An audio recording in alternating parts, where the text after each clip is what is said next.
ہم تو شہزادی سے شادی کرنے آئے تھے، دونوں نے ہاتھ باندھتے ہوئے بڑے عاجزانہ لہجے میں کہا۔ ان کے جسم خوف سے لرز رہے تھے۔ شادی؟ شہزادی سے شادی؟ بہت اچھے، خوش آمدید، آخر ہماری شہزادی سے شادی کرنے تم لوگ آ ہی گئے۔ شعلے میں سے آواز آئی، اور دوسرے لمحے شعلے میں سے ایک انتہائی بدصورت اور کالی بھجنگ عورت باہر نکل آئی۔ اس کے لمبے لمبے دانت منہ سے باہر نکلے ہوئے تھے، ماتھے کے درمیان ایک بڑی سی سرخ رنگ کی آنکھ تھی، دونوں کان ہاتھی کے کانوں جتنے بڑے تھے، ناک کی بجائے ایک گڑھا سا تھا، اور اس کے 4 ہاتھ اور 6 ٹانگیں تھیں۔ سر پر موجود لمبے لمبے بالوں سے زرد رنگ کے کیڑے لٹک رہے تھے۔ اس کی شکل اتنی بھیانک تھی کہ اسے دیکھتے ہی وہ دونوں چیخے مار کر بے ہوش ہو گئے۔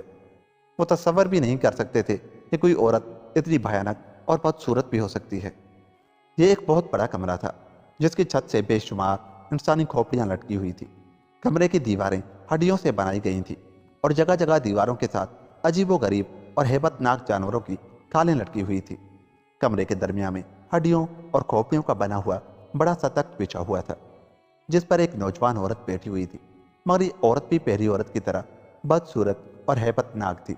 اس نے اپنے سر پر سونے کا تاج پہنا ہوا تھا، اور اس کمرے میں دیواروں کے ساتھ ساتھ شعلے والی عورت کی طرح بے شمار عورتیں چاروں ہاتھ سینے پر باندھے 6 ٹانگوں پر مؤدب کھڑی تھی۔ تخت کے سامنے فرش پر آنگلو اور بانگلو بے ہوش پڑے ہوئے تھے، اور تخت کی بائیں طرف شعلے والی عورت ہاتھ باندھے کھڑی تھی۔ چٹ پٹنی، یہ آدم ذات مجھ سے شادی کرنے آئے ہیں۔ تخت پر بیٹھی ہوئی عورت نے، جو یقیناً ان بدروحوں کی شہزادی تھی، نے مسرت بھرے لہجے میں پوچھا۔ ہاں شہزادی صاحبہ، یہ آدم ذات آپ سے شادی کرنے آئے ہیں۔ شعلے والی عورت چٹ پٹنی نے موت بانا لہجے میں جواب دیا۔ واہ واہ، شکر ہے کوئی ہم سے شادی کرنے پر خود بخود تیار ہوا، شہزادی نے خوشی سے بادشاہ پھاڑتے ہوئے کہا، اور پھر اس نے اپنی کنیزوں کو حکم دیتے ہوئے کہا، انہیں ہوش میں لے آؤ، ہم ان سے خود بات کریں گے۔ شہزادی نے مسرت بھرے لہجے میں کہا۔ اس کا حکم ملتے ہی 2 عورتیں آگے بڑھیں، اور پھر انہوں نے آنگلوں اور بانگلوں پر کچھ پڑھ کر پھونک ماری، اور ان کے پھونک مارتے ہی وہ دونوں فوراً ہوش میں آ گئے، اور انہوں نے آنکھیں کھول دی۔ پہلے چند لمحے تو وہ آنکھیں کھول کر ادھر ادھر دیکھتے رہے، جیسے انہیں سمجھ نہ آ رہی ہو کہ وہ کہاں پہنچ گئے ہیں، مگر جیسے ہی انہیں احساس ہوا کہ وہ بدروحوں کے چنگل میں پھنس گئے ہیں، ان دونوں کے منہ سے بے اختیار چیخیں نکل گئی، اور انہوں نے دونوں ہاتھوں سے اپنے منہ چھپا لیے۔ ہم سے شرماؤ مت آدم ذات، اٹھو اور ہمارے سامنے تخت پر بیٹھ جاؤ، ہم تمہارے ساتھ شادی کرنے پر تیار ہیں، شہزادی نے ان سے مخاطب ہو کر کہا۔ اس نے سمجھا کہ شاید یہ آدم ذات شرم کی وجہ سے منہ چھپا رہے ہیں۔ کون کم وقت تم سے شادی کرنے پر تیار ہے؟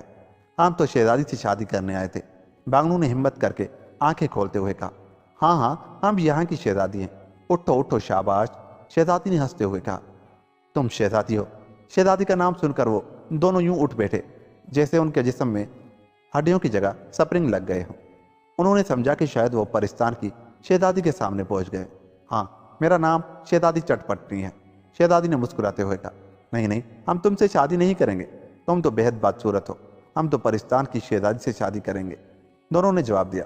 ظاہر ہے انہوں نے اب تک بہت خوبصورت شہزادیاں دیکھی تھی، ملک شام کی شہزادی، سمندر کی شہزادی اور پرستان کی شہزادی، اس لیے اب اس بدصورت اور ہیبت ناک شہزادی سے کیسے شادی پر تیار ہو جاتے؟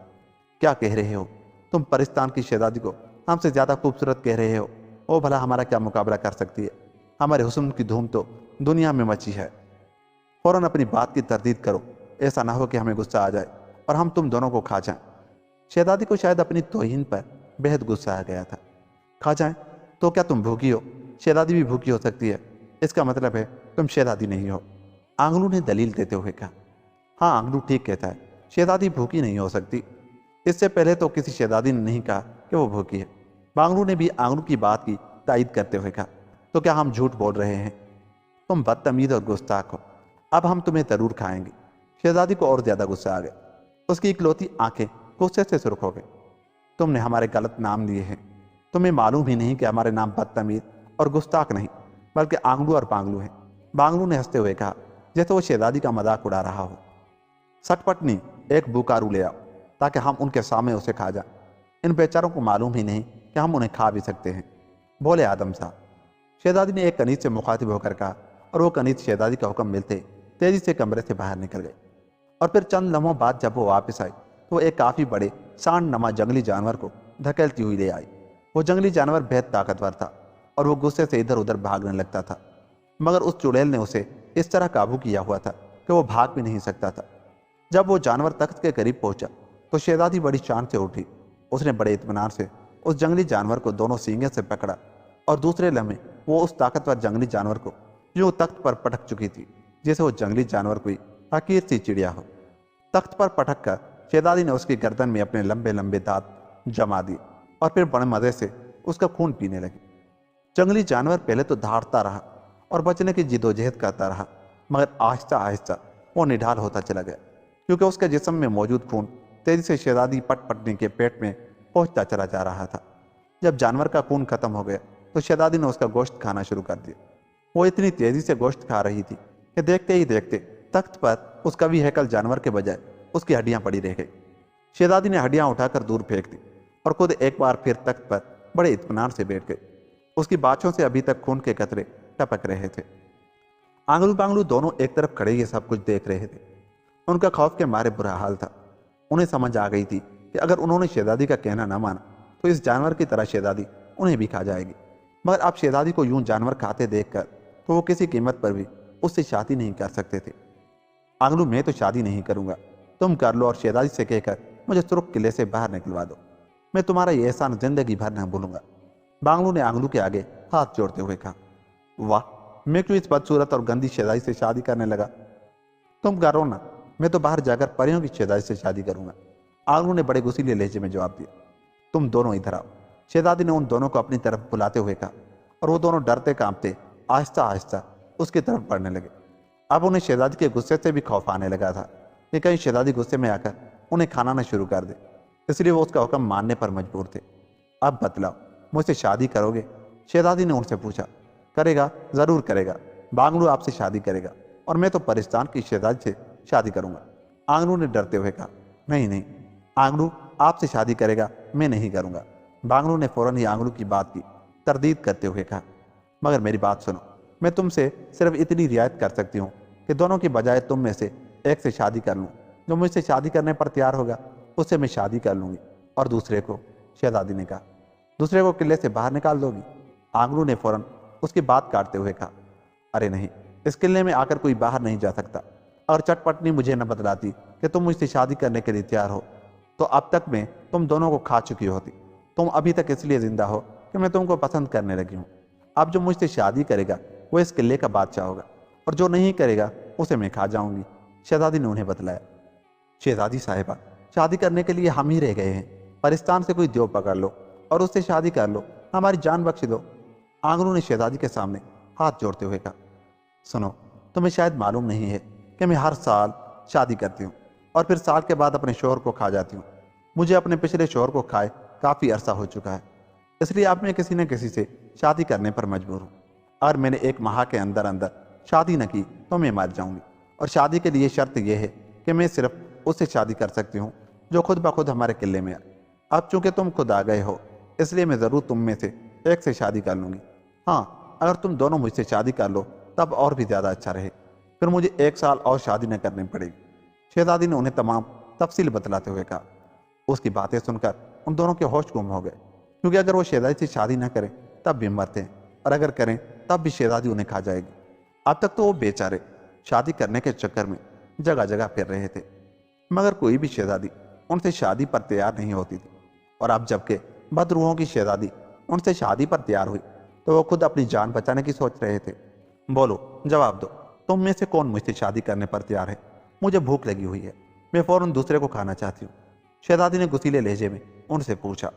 یہ بات سن کر وہ دونوں ایک دوسرے کی شکل دیکھنے لگے۔ اب نہ ہی وہ اقرار کر سکتے تھے اور نہ انکار۔ شہزادی صاحبہ، ہمیں سوچنے کی مہلت دو، آخر آنگلو نے ہاتھ جوڑتے ہوئے کہا۔ نہیں نہیں، ہم تمہیں سوچنے کی مہلت نہیں دے سکتے، ہمیں ابھی بتلاؤ، شہزادی نے غصے سے بھرپور لہجے میں کہا۔ اب وہ دونوں ہی بگلیں جھانکنے لگے۔ ان کی سمجھ میں نہیں آ رہا تھا کہ وہ کیا کرے اور کیا نہ کرے۔ آخر آنگلو نے سوچا کہ اگر فوراً ہی انکار کر دے گا تو شہزادی اسے ابھی ابھی کھا جائے گی، اس لیے کیوں نہ وہ اقرار کرے، اس طرح 1 سال کی مہلت تو مل جائے گی۔ چنانچہ اس نے دل پر جبر کرتے ہوئے کہا، شہزادی صاحبہ، میں آپ سے شادی کرنے کے لیے تیار ہوں۔ آنگلو نے بلند آواز میں کہا، ٹھیک ہے ٹھیک ہے، میں بھی یہی چاہتی تھی، مجھے بہت بھوک لگی ہوئی ہے، اور اس دوسرے موٹے آدم ذات کے جسم پر بہت گوشت ہے، بڑی اچھی دعوت ہوگی۔ شہزادی نے خوش ہوتے ہوئے کہا۔ اب تو بانگلو بیچارے کے ہوش اڑ گئے۔